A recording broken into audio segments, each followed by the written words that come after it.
Soybean momo তৈরি করার জন্য প্রথমে আমরা ময়দাটাকে ভালোভাবে মেখে তারপর ওটাকে ঢাকা দিয়ে রাখবো। এরপর পুর তৈরি করার জন্য সয়াবিনটাকে সেদ্ধ করে নিয়ে তারপর সয়াবিন, পেঁয়াজ, কাঁচা লঙ্কা পেস্ট করে ওই পেস্ট যে ওটা রেখে দেবো। তারপর রেখে দেওয়ার পর আমরা কড়াইতে অল্প করে তেল গরম করে ওর মধ্যে হলুদ গুঁড়ো, জিরে গুঁড়ো, লঙ্কার গুঁড়ো, তারপর হচ্ছে গরম মশলা গুঁড়ো সব কিছু দিয়ে নুন, মিষ্টি অল্প পরিমাণ মতো দিয়ে ওই পেস্টটাকেও ওর মধ্যে ঢেলে দিয়ে ভালোভাবে কষাতে থাকবো।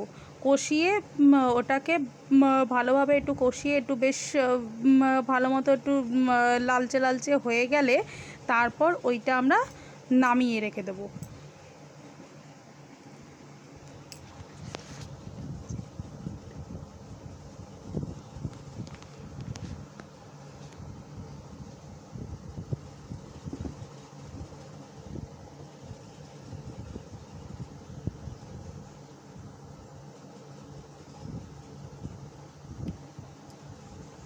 এরপর পুরটা নামানোর পর আমাদের যে ময়দাটা মাখা ছিল সেই ময়দা থেকে ছোট ছোট করে লেচি কেটে ছোট ছোট করে বেলে ওর মধ্যে অল্প অল্প পুর দেবো, যাতে বেশি পুর দিয়ে দিলে অনেক সময় কি হয় মোমো তৈরি করতে গিয়ে মোমোর যে ময়দাটা অনেক সময় ছিঁড়ে যেতে থাকে।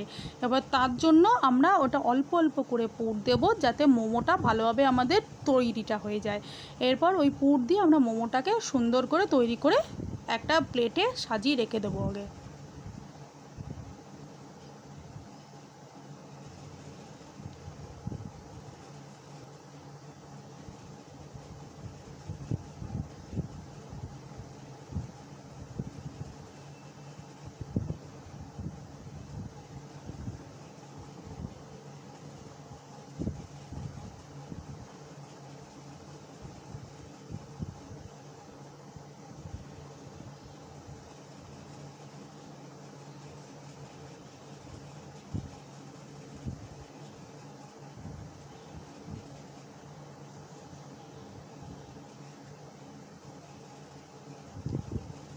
এরপর আমরা মোমোটাকে স্টিমে বসানোর আগে একটা জালি থালা নেব, ওর মধ্যে ভালোভাবে তেলটাকে মাখিয়ে তার মধ্যে আমরা মোমোগুলোকে সাজিয়ে রেখে দেব।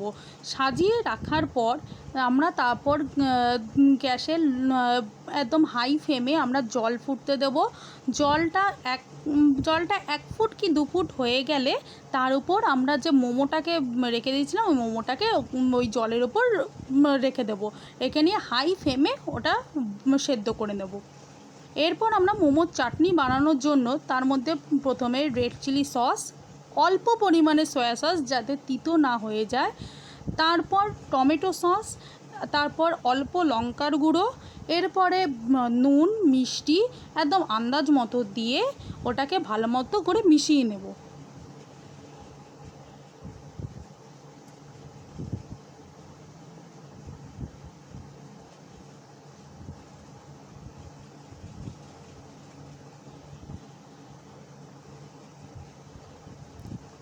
এরপর মিশিয়ে নেওয়ার পর কড়াইয়ে অল্প 5 ফোড়ন একটু ভেজে তার মধ্যে ওই মিশিয়ে রাখা যে সসগুলো ছিল ওইটাকে ঢেলে দেব।